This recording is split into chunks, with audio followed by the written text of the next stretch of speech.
المنتخب المغربي الاولمبي يتحمل اكبر مسؤوليه في هذا الماتش هذا.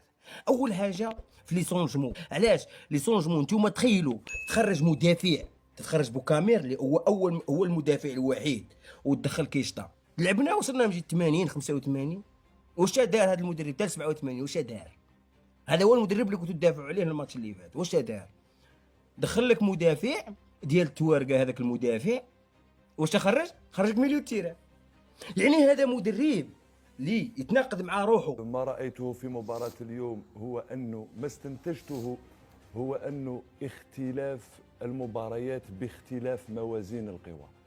لو تشاهد مباراة أوكرانيا في المباراة الأولى لعب بطريقة دفاعية على التحولات السريعة، كان منتظرا اليوم هو من يصنع اللعب. عنده خلل في الطروه، ما قدرش يحلوا من الماتش اللي فات. وهذا علاش ما خليتش رحيمي؟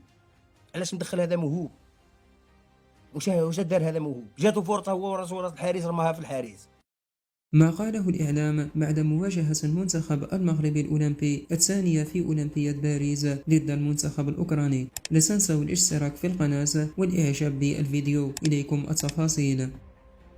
أي مشجع لكرة القدم أو أي متابع لكرة القدم لو قلت له أعطيني ترتيب المجموعات، ترتيب هذه المجموعة في الجولة الثانية، هذه هي حلاوة كرة القدم والتشويق في كرة القدم وعامل المفاجأة والواقع. الآن نستطيع أن نأتي ونحلل أي مباراة ونعطي توقعاتنا وتكهناتنا، ولكن حقيقة الميدان شيء آخر. 90 دقيقة هي التي تفصل بين المنتخبات. الآن سنشاهد نهائيات في الجولة الثالثة في هذه المجموعة. يا مدرب لا علاقه بالتدريب، مدرب ما عندوش، خاوي كان يتفادى هذه الفضيحه اللي طاح فيها درك في الترتيب، لانه درك ولا 3 الارجنتين الاولى ومورها المغرب ومورها اوكرانيا ومورها العراق، ولاو درك نفس الترتيب.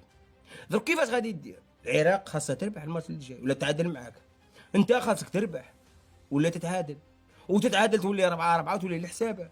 خاصك ضروري تربح باي طريقه. علاش؟ لو كان ربحت اليوم كنت تسالي المجموعه ديالك. والمشكل الارجنتين فايته، الارجنتين اللي ربحت اوكرانيا صافو دير غادي تفوت تلعب هي الاولى تطلع هي على راس مجموعه، تولي انت تلعب مع فرنسا. شفت المشكل اللي حيطنا فيه يا سكيتي؟ مدرب اللي عندك نجوم وما قادرش تشكل بهم 11 لاعب، وما قادرش تعرف تدخل 3 ديال لي سونجمون ولا 4، وما تعرف تجاري المقابله ديالك وتقتلها في الشوط الاول. ماشي مدرب. مع اوكرانيا كنت قادر تقتلها في الشوط الاول.